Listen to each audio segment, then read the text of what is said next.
Happy Thanksgiving, everybody. So today we're gonna go through a really quick workout, and this is just a good way of getting some energy going in your body, a good way to get that appetite up if you're really trying to work up a sweat but not do a 5K on a holiday. So today you can either go through this short workout once, or you could do it several times in a row. I would prefer to do it in a set of somewhere between 3 to 5 times to make it really challenging and burn a ton of calories. Then you're gonna have that real good hunger for your Thanksgiving turkey feast. All right, so we're gonna do a bunch of different progressions. This is going to start with some basic body weight exercises. We're just gonna go boom, boom, boom through a bunch of different versions of it.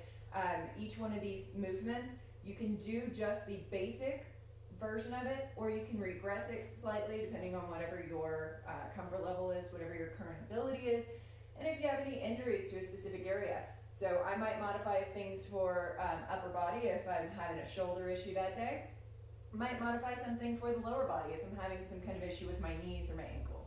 So feel free to go as challenging on a certain body part as you want, and then maybe back it down a bit if you need some of that challenge reduced. All right, so we're gonna start with some basic warm-up movements. We're gonna plant our foot, rotate the ankle both directions. We're going through these pretty quickly because a bunch of people that I'm sending this to are gonna already know these because they're gonna be current clients and people that I've worked with. So we're just getting all of the joints moving, trying to activate all those muscles, but make sure that we're not hurting anything. So we're gonna get the shoulders going, get everything nice and warm, get the hands into the movement, make sure you got some clearance, not to hit the ceiling or do anything crazy. We do not need any non-cooking related injuries today. All right, we're gonna open up that chest, wrap around and roll back. We're just gonna do one to each side, switching which arm's on top each time. And we're gonna open up the hips, bring it down, shifting that hip open, getting our adductors, pelvic muscles, and hip flexors all loosened up before we put them through some challenges. Right, let's do just one last one. We're gonna come over the top, balancing if possible. If not, completely fine. All right, so we're gonna start in a nice squared off position with hands and knees on the mat or the floor. We're gonna be squared off here. Make sure that we're not dipping that back. Tuck the tailbone under slightly, and then we're gonna extend opposite sides. So we're gonna press forward with our palm, press back with our heel, and switch. We're gonna do 5 of these to each side, and then we're gonna make it more challenging.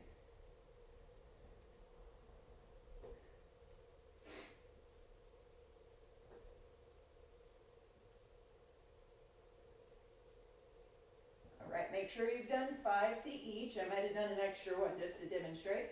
Now we're gonna do a different version of this. We're doing the same side.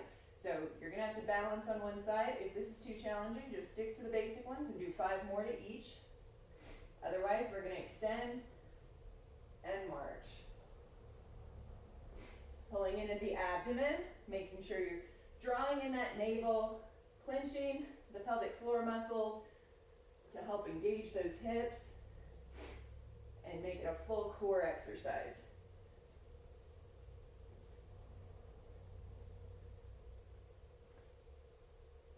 All right, after 5 of these ones, then we're gonna go flat down. A lot of people have probably done these as just a basic Superman. So we're gonna have arms out in front, feet behind.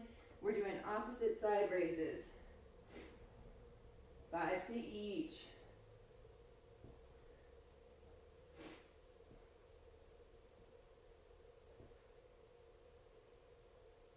Good.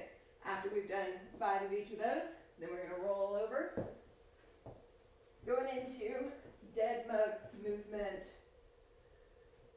Coming here, dead bugs look just like they sound. We look like a dead bug. Make sure the back stays flat to the floor, draw in at the navel, clench the pelvic floor muscles as you need to stabilize. We're gonna breathe in clenching that pelvic floor and the abdomen. Bring it back in and out.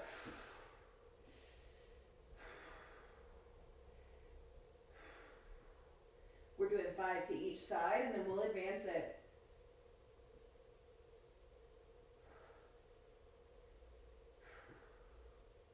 One more. Try to get that range of motion as extended as possible, but don't force anything. Now we're gonna do same side dead bugs. So we're gonna be here, and then come out and back in. Same side, clenching the abs and the pelvis to stabilize, keeping the lower back flat to the floor the whole time.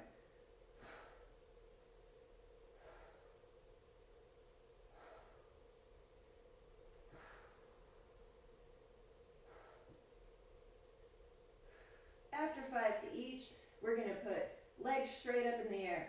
This is going to be a much more challenging movement. We're going to come out with one, and then we're coming up and touching the toes. Try not to jut forward with your neck to strain anything. Instead, push the chest upward. So we're coming down, come back up, and then try to curl using the abs, not using the neck. Coming down with opposites, and curl up with the abs. Down with opposite side, curl up with the abs. If you need to, feel free to tuck your chin to help get the TVA into that. That's our transverse abdominals.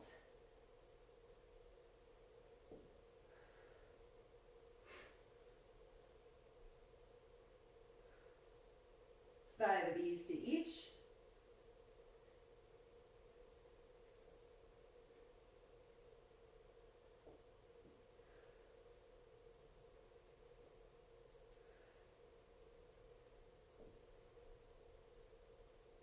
And now we're going to do a reverse crunch with a leg extension. So we're coming up, clenching the abs, then we're going to bring the knees back over the hip line and extend out this way. Coming here and up, pressing into the floor to stabilize, bringing the knees over the hips, and then pressing into those heels while we make sure our back stays flat and our abs are engaged. Coming back to neutral. All right, so we're going to go ahead for 10 of these.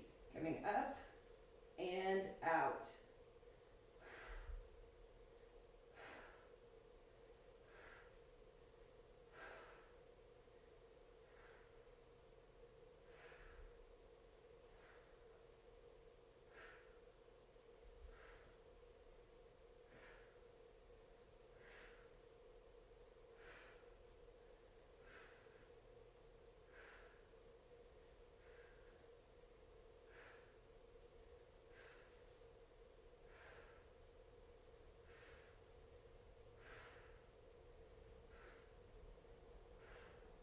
Just 10. I'm doing a couple extra sometimes on these ones, just to make sure that you have a chance to follow along with the video without having to pause it and then rewind just to follow along with the 10 movements.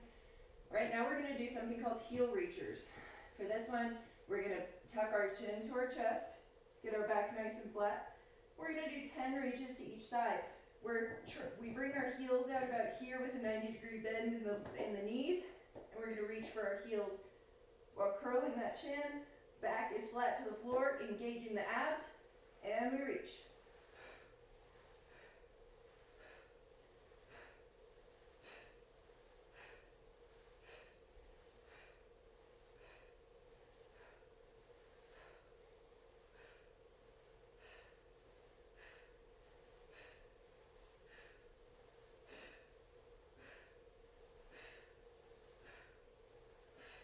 Just 20 total, or 10 to each side. For these, it might sound like I'm breathing quite a bit, and the reason why is that every time I exhale, I can really clench that abdomen in to target the abs and to also make sure that my pelvis is getting into the mix as well.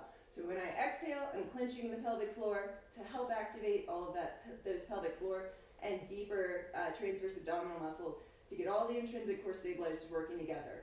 So we've got that breath work helping to engage all of those muscles that can be difficult to get into the mix.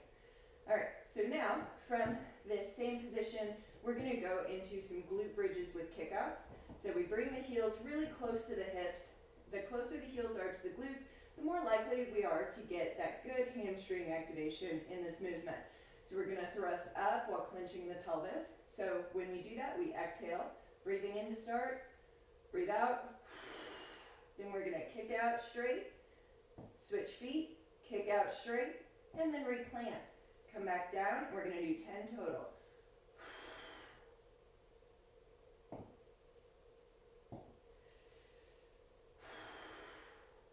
Clench the glutes, really try to target those because they can be a little tricky to get involved if we don't actively clench them. Holding that clench as we kick out to really get them in the mix.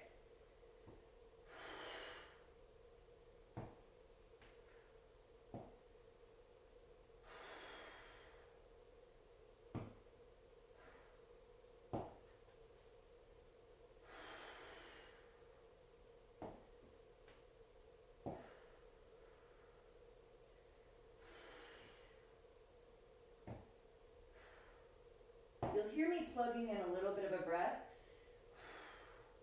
anytime that I'm really wanting to target those pelvic muscles because I feel like they're not engaging. Because I pair that pelvic exercise with my breath work on a regular basis, that's the way that I really trigger my system to get those muscles to work when they might be a little bit lazy.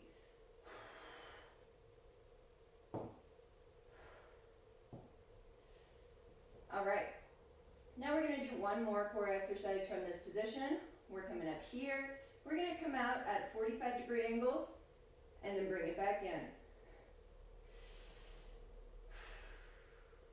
Breathing in while keeping the back flat, making sure the navel is drawn in.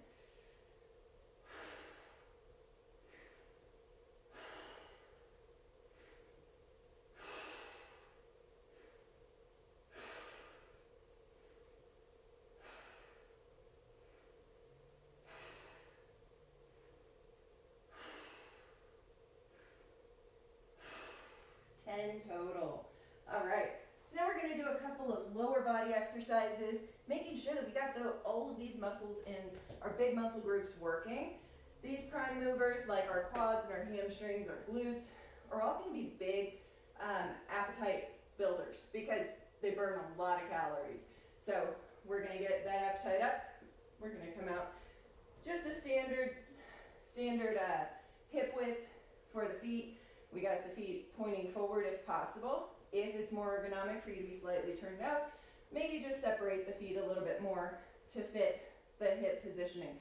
All right, so we're gonna get nice standard squat to start with. We're gonna come as low as we can, and we're gonna put our arms overhead. If you wanna do this quick, like I'm gonna do it, that's gonna get our heart rate up a little bit more. It's gonna really give a good burn, get all of those calories burned that we want right before a big feast. Right, arms are coming up overhead and down as deep as we can.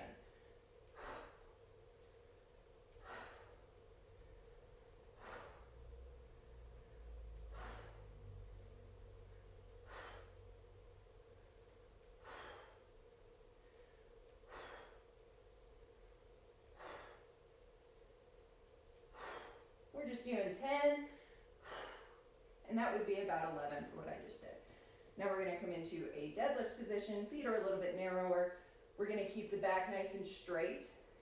From here to here, we're going to reach down towards our toes with soft knees. And then press up, clenching the glutes.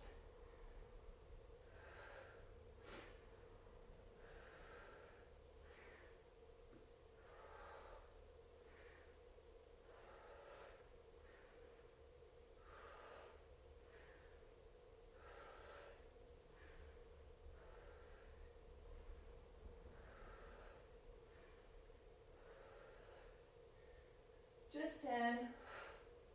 Then we're going to advance things. So instead of doing a basic squat, we're going to put our feet staggered. I still want them close to hip distance apart. We're not putting feet one directly behind the other. We're going to try to center our weight in between the legs, and then we're going to bend to come into what looks like a lunge position, but we're not moving the feet, so we're going to call this a split squat. Knees should stay close to hovering over the ankle. We're coming down in the center and back up, clenching those glutes.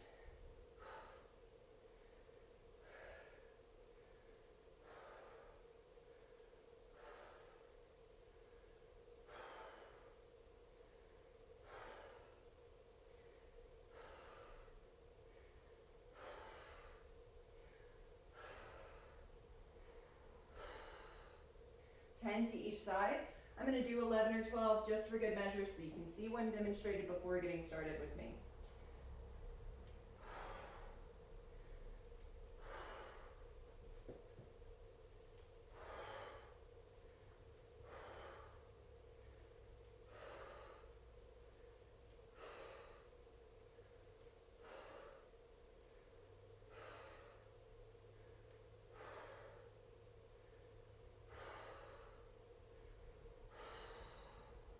Alright, we're going back into a deadlift movement. We're coming down the same side and we're going to extend the opposite side. So what that's going to look like from here, make sure you've got enough space in front of you and behind you. We're going to come down on the same side, balancing on this leg with a soft knee. Drift down and extend. And then come back up and switch. And watch your balance. If you need to, which is a trick I need to do right now, focus on a fixed object in front of you so that you can get that good equilibrium established. Try to allow your brain to establish a horizon for your balance. Coming down.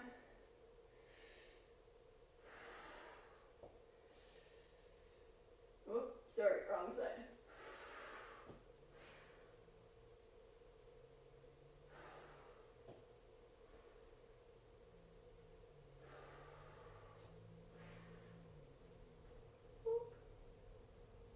Get that good balance. No twisting the ankles.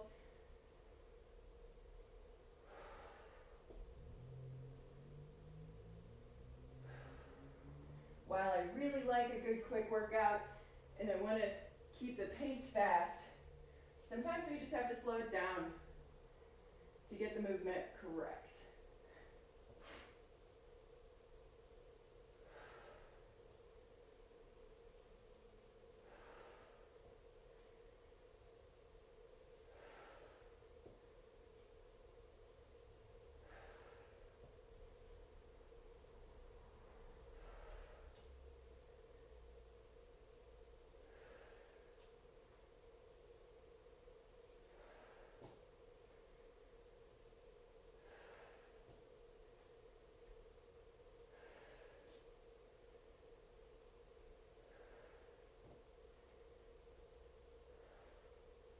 We're doing 10 to each side. I'm going to do a few extra, especially because I was falling around on that first couple.